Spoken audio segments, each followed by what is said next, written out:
దాని పని అది చేసుకునే ఉంటారు. కాబట్టి మనం ఏం చేయాలి?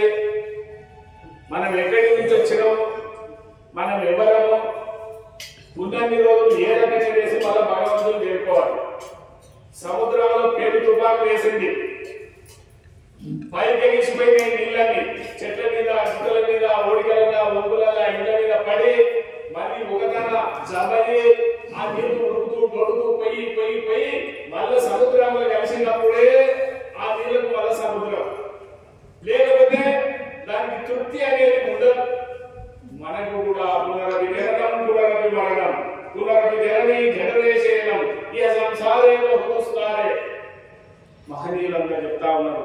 ఒకసారి పుట్టడం, ఒకసారి రావడం, ఒకసారి సంసారాన్ని అనుభవించడం, ఇదే దుఃఖాన్ని అనుభవించుకు జీవితం అంతా గడిపే కన్నా కొంతవరకు భగవత్ తత్వాన్ని వంట వండించుకొని రోజుకొకసారి ఆయనను దర్శనం చేసుకోవడానికి నీ ప్రయత్నం జరుగుతూ ఉంటే కొంతవరకు నీకు శాంతి, సౌభాగ్యము, ఆనందము, అద్భుతమైన శక్తులు నీకు కలుగుతాయని మహనీయులందరూ మనకు చెప్తున్నారు. కాబట్టి విభవో నైవ శాశ్వత, నీకెన్ని ఉన్నప్పటికైనా అవి ఉండొద్దనేది కాదు, అవి ఉంటాయి, అన్ని బాగానే ఉంటాయి. బ్యాంకుల ఖాతా ఉంటుంది, భూమి ఉంటుంది, ఇల్లు ఉంటుంది, బంగారం ఉంటుంది, తిరగడానికి కారు ఉంటుంది, అన్ని ఉంటుంది. రాత్రి ఆటపిల్ల అయిపోతే ఈ భార్య ఎక్కడనో, పిల్లలు ఎక్కడనో, ఇల్లు ఎక్కడనో, సంసారం ఎక్కడనో, ఇదంతా దానికి కలెక్షన్ అయిపోయింది. పతంగి మీద పోయి నిలబడ్డది, కింద ఆడుతున్నాడు ఆయన బాగానే, మధ్యన కడైంది అనుకో, దీనికి దానికి ఏమైనా కలెక్షన్ ఉంటుందా? అది ఎట్లా ఉండదో మనం చేయవలసినటువంటి సంసారం అంతా కూడా నీకెంత ఉన్నప్పటికైనా విభవో నైవ శాశ్వత అన్నాడు. భోజరాలు ఉంటాడు, ఆయన చేతిలో 10 మనుషులు ఉన్నారు. ఖజాన మీద మంచి నిష్ట కలిగినటువంటి ఒక బ్రాహ్మణుడు సేవ చేస్తాడు. ఆడపిల్లలు ఈ స్వామి రాజు ఇచ్చేది సరిపోతలేదు, ఇంకెన్నో వైద్యమంటే కుదరదు, జీవితం అంతా ఈయనకే కష్టం చేసింది, ఏం చేద్దాము అని బాగా ఆలోచన చేసుకొని సేవ చేసింది ఈయనకే. నా ఖర్చు వెళ్ళాలి ఈయన తనని ఏమన్నా కానీ ఒక రోజు ఆన్లనే దొంగతనం చేద్దామని వెళ్ళి ఏడా తన చేసే ఖజానా మీదనే రాత్రి మంచిగా ఎట్లో తప్పించుకున్నాడు. ఎన్నో చీకట్ల సాడు పడుకున్నాడు. రాజుగారు పడుకునేటప్పుడు ఆయన నిద్రపోయినాక తాళం చేయి తీసుకుపోయి మొత్తం మీద అంత తీసుకొని బయట పడదామని అనుకున్నాడు. సరే వీళ్ళు వండుకుంటే కదా 10, 10:30, 11 అయింది. మెల్లగా తాళం చేయల కాడికి వచ్చాడు. ఆ లీడ పెడతారో ఈయనకి తెలుసు. అంత దేవులాడుతున్నాడు. బంగారం ముద్దలు ఉన్నాయి, ఇంకింత ముద్దలు ఆడిపోయాడు. ఈ బ్రాహ్మణునికి అన్ని శాస్త్రాల సారం తెలుసు. ఈ బంగారం ఏముంటుకుంటే అంటే ఈ 4 రోజులు బ్రతికి ఎట్లా ఉండొచ్చు? ఎందుకో ఎవరైనా తచ్చిన తర్వాత రౌరవాది నరకం అనుభవించాలి. బంగారం ఉట్టుకున్నట్టయితే వద్దు. సుధప్పదాన్ని ఎండికాడిపోయాడు. ఎండికాడిపోయి ఇదన్నీ తీసుకొని పోదాం అనుకున్నాడు. దాంట్లో కూడా ఒక దోషం. శాస్త్రం వచ్చినటువంటి వాళ్ళకు ప్రతి దాని మీద మంచి చెడేంది హృదయాలు పట్టి ఉంటది. ఇది తీసుకొని పోతే యమలోకంలో గిన్ని రోజులు ఉండాలి. పోయాబో ఈరోజు అన్నాడు. ఇక్కడ అక్కడ తిరుగుతూ ఏది ముట్టుకున్నా ఆయనకు దోషమే కనపడుతున్నది. అందులో ఏం చేయాలబ్బా ఇక్కడక్కడ తిరిగే వరకల్లా 3 అయింది. ఏది తీసుకుపోలేదు, బయటికి వెళ్ళలేదు. అక్కడక్కడ రాజుల దగ్గర పారావుషారని చుట్టుపక్కల పారావుషారు అంటారు. మేము ఒకసారి స్వామి ఉన్నప్పుడు ఆడికి పోయినాం మధుర. ఆశ్రమం చుట్టూ ఇక్కడోడు అక్కడోడు 3 కాగానే 4 కాగానే పారావుషారు అని ఇక్కడ వాళ్ళు చెప్తాడు, అక్కడ నాన్న చెప్తాడు. మొత్తం ఆ పూర్వకాలంలో వశిష్ఠ ఆశ్రమంలో కామధేను ఉండి ఎట్లయితే నడుస్తున్నదో ఆ రకంగా ఆశ్రమం కనపడదు అప్పుడు అక్కడ. కాబట్టి ఈ రాజుల చుట్టూ కూడా లేపడానికి అరే ఎక్కడ అని ఈడు కూతేసేవాడు వాడు కుదలేస్తున్నాడు. అయ్యగారికి తెలిసిపోయింది. అబ్బో ఈ రాత్రి నేను తలుపు తీసుకొని బయటికి పోతే అయ్యగారు ఈ రాత్రి ఎందుకు వచ్చానని దొంగ అంటాడు. ఇన్ని రోజులు మంచితనంతో బ్రతికితే ఎక్కడ పోవాలని చెప్పి ఆలోచన చేస్తుంటే ఎక్కడ ఉరకనిగా కుదురుతా లేదు. లోపలికి కూడా జనం వస్తున్నారు.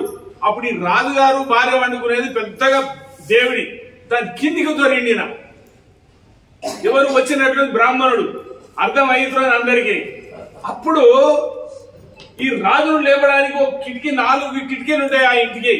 ఇక్కడికి వెళ్ళి చూస్తే ఒకటి, అక్కడికి వెళ్ళి చూస్తే ఇక్కడికి వెళ్ళి ఒక పక్క పట్టి అందమైన స్త్రీలు 100 మంది దీపాలు వెలిగించుకొని చక్కగా వచ్చి రాజా లేవు లేవంటున్నారు. వయపు చేతో హరా యువతయో సుహృదానుకూల. నా హృదయానికి ఎంత అందమైనటువంటి తల్లులు నా కోసానికి హారతులు పట్టుకొని ఇంత పొద్దుగా లేచి స్నానం చేసి నన్ను లేపనికి వచ్చి ఇంతకన్నా గొప్ప జన్మ నాకు ఉన్నదా అని సంబరపడుతున్నాడు ఆయన. ఇంకో దిక్కు చూసాడు, రథాలు, ఏనుగలు, సైన్యము, రథంగా తురంగా ఓయబ్బో ఇవి చూసినా కానీ ఇంకా ఆనందం అనిపించింది. నా కోసానికి ఎంతమంది 1000 మంది రక్షకులు. ఇక్కడ చూసిండు బంధుమిత్రులు. శ్లోకానికి 4 పాదాలు ఉంటాయి, 3 పాదాలు అన్నాడు ఈయన ఈ 3 కిటికీలకి చూసి.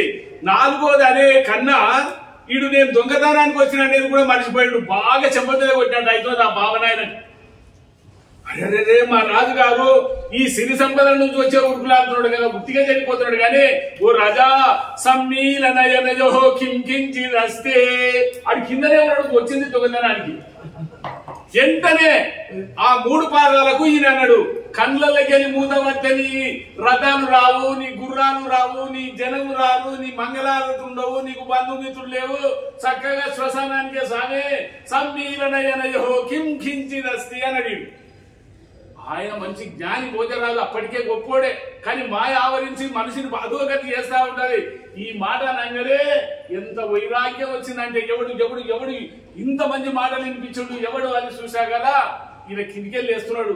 నేను ఏ అదంతా ఉండని ఎంత ఆయగారు నాకు జ్ఞానం కలిగింది. ఆ దొంగతనం అంతా మరిచిపోయి అప్పుడు ఈయన కావాల్సిందేదో సదుపాయం అంతా చేసి ఈ రకంగా జ్ఞాని అయినటువంటి వాడు, గుణవంతుడైనటువంటి వాడు, బుద్ధిమంతుడైనటువంటి వాడు, న్యాయంగా నడిచేటువంటి వాడు, ఓ 10 మందిలో రీతిగా ఉన్నటువంటి వాడు కాని పని చేయాలంటే వారికి ఇష్టం ఉండదు.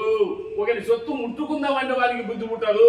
సాధనైన కాడికి 10 మందికి పంచడానికే ఆయన ప్రయత్నం చేస్తాడు అని చెప్పేసి ఓ రాజా సమ్మీలనయనజో కేవలం ఆ రకంగా ఆయన చెప్పడం జరిగింది. కాబట్టి మనం కూడా ఇట్లా ఉన్నది ఏందో కథ చెప్తున్నాడు అయిపోయింది అనేది కాదు. ఆ కథను మన శరీరానికి, మన మనసుకు, మన బుద్ధికి ఉపయోగించుకోవడానికే పెద్దలు శోధన చేసి ఒక్కొక్కటి చెప్పారు. అనిత్యాని శరీరాన్ని విభవో నైవ శాశ్వత నిత్యం సన్నిహితో మృత్యు. ఇటువంటి దానికి ఎవడు ఏమైపోతాడో ఏమో తెలియదు. నేను ఈ కార్యం మొదలు పెట్టుకున్నప్పుడు మాణిక్యమ్మ గుడకు ఒక ఆయన ఫోన్ చేసిన యాదరెడ్డి అని భార్య అయితే ఫోను మొన్న చేసినప్పుడు 54 గుండాలు పెట్టినప్పుడు మంచిగా ముందు ఉరుకులాడి ఊళ్ళకపోతే బియ్యం సంచి కావాల్సింది సదుపాయం చేసాడు. మంచి గట్టి నడిడు మనిషి.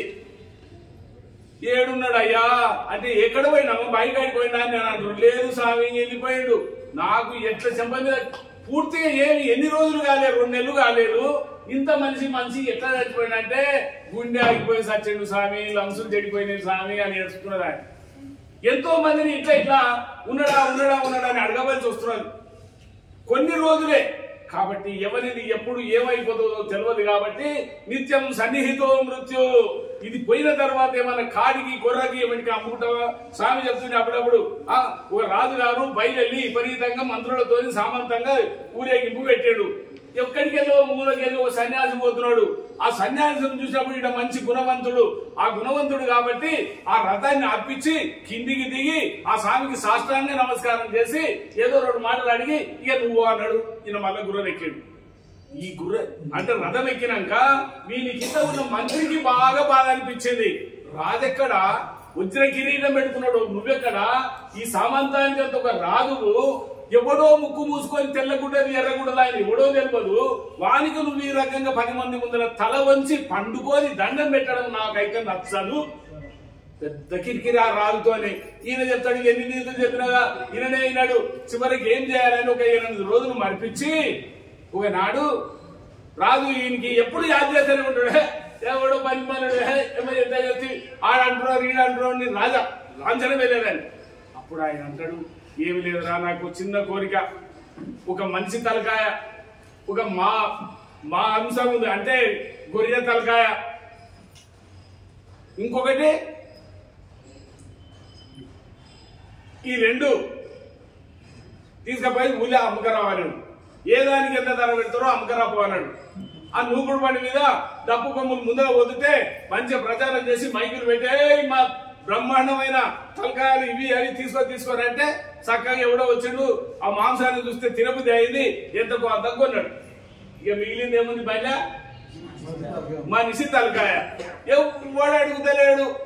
ఎవరు అడగకపోతే స్వామి 2-3 గంటలు తిరిగినాము, దాన్ని చూస్తేనే పక్కపడిపోతున్నారు. ఎప్పుడు అరే ఉట్టిగా అయినా సరే రాయవడానికి ఇష్టం ఉంటే తీసుకోమని, కాకపోతే కొన్ని పైసలు మీరు ఇవ్వండి అని అన్నాడు. ఇక ఇళ్ళకి పోతున్నాడు. ఆగిట్లకు పోయి ఏమమ్మా నీకు అవసరం, అయ్యా మా పిల్లలకు బాగలేదు ఇంకో మా గిడికేషన్ బట్టి ఇది కుదరదు, ఓ పీనియన్ తీసుకొని మా ఇంట్లోకి వస్తామని తిట్టడం లేదు అప్ప. ఒక్కడు కూడా దాని ధర లేదు, తీసుకుంటామని ప్రేమతో అడగలేదు. అప్పుడు రాజుగారి దగ్గరికి వచ్చాడు. నువ్వు ఎందుకు చేసినావో నాకు అర్థం అయిపోయింది. ప్రాణం ఉన్నంత వరకే దీనికి ఇలువ. ఇది పోయిందంటే గొర్రె కన్నా ఓ దున్నపోతు చచ్చిపోయిందంటే తీసుకుపోయాడు చేస్తే ఆ తోలు చేస్తే చెప్పులన్నా కుట్టుకుంటాడు. ఓ పాము చచ్చిపోయిందంటే దాని తోలు తీస్తే నడుముకు బెల్ట్ కుట్టించుకుంటాడు. ఒకటి డోలుకు వచ్చే జింక చర్మం ఉంటది, పులి చర్మము మనిషి కప్పుకొని దొరలాగా నేను రాదు అనుకుంటాడు. కానీ మనిషి చస్తే ఏమైందో నాకు అర్థం అయిపోయింది. విభవో నైవ శాశ్వత, ఇదంతా ఉట్టిదే. ఒక రాజుగారు కాలం చేసిండు, వెళ్ళిపోతున్నాడు శ్మశానం దగ్గరికి. మధ్యలో పోయిన తర్వాత వాన పడ్డది. వాన పడుతుంటే అక్కడ ఇల్లు లేవు. ఎన్నో చౌరస్తాలో పూల దుకాణం ఒకటే ఉన్నది. ఈ పూలను అయ్యో చచ్చిపోతున్నాడు రాజా నీకు దండం పెడతాం, ఏం కాదు మా రాజు ఇది అయ్యా ఇక్కడ పెట్టుకుంటాం జర వాన పోయింది నాకంటే ఒప్పుడురా చెప్పండి. మరి ఎంత శాతగానుడు ఆయన పీనియన్ పెడతావా శుభమాన్యం దుకాణం అమ్ముకుంటే, మీకు రాజు కావద్దు, నాకు వద్దు అని పెట్టండి. ఏం చేస్తారు, తీసుకొని వెళ్ళిపోయిన తర్వాత ఒక ఆయన నడుచుకుంటూ వస్తుండు. కొత్త బాట కప్పిన చెప్పులు ఆడ బుర్జ అయింది, నడవనీకి వస్తలేదు. ఆ ఎన్నికల వచ్చి అయ్యా నేను మళ్ళీ వచ్చేటప్పుడు తీసుకుంటా చెప్పులు ఇడుతుంది నా సేన అంటే, ఇడు కట్టకపోతే అమ్మ టేబుల్ కింద ఇడు. చెప్పులకి ఇచ్చిన ఇలువ రాజు వచ్చిన తర్వాత తలకాయకి ఇవ్వలేదంట ఇలువ. కాబట్టి విభవో నైవ శాశ్వత నిత్యం సన్నిహితో మృత్యు కర్తవ్యో ధర్మ సంగ్రహ. నీ కర్తవ్యం ఏమిటి? ధర్మమైన పనులు చెయ్యి.